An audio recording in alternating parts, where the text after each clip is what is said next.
Saudara Menteri Keuangan Purbaya Yudi Sadewa mengatakan anggaran makan bergizi gratis akan dipangkas. Purbaya menyebut pemangkasan anggaran MBG sesuai instruksi Presiden Prabowo demi menghemat APBN.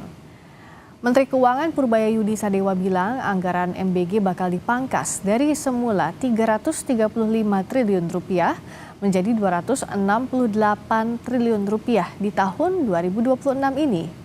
Purbaya menegaskan penghematan ini merupakan bagian dari upaya pemerintah untuk memperbaiki tata kelola program MBG.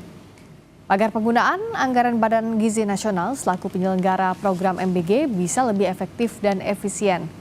Per 30 April 2026, anggaran MBG terpakai 75 triliun rupiah atau sekitar 22,4% dari 335 triliun rupiah.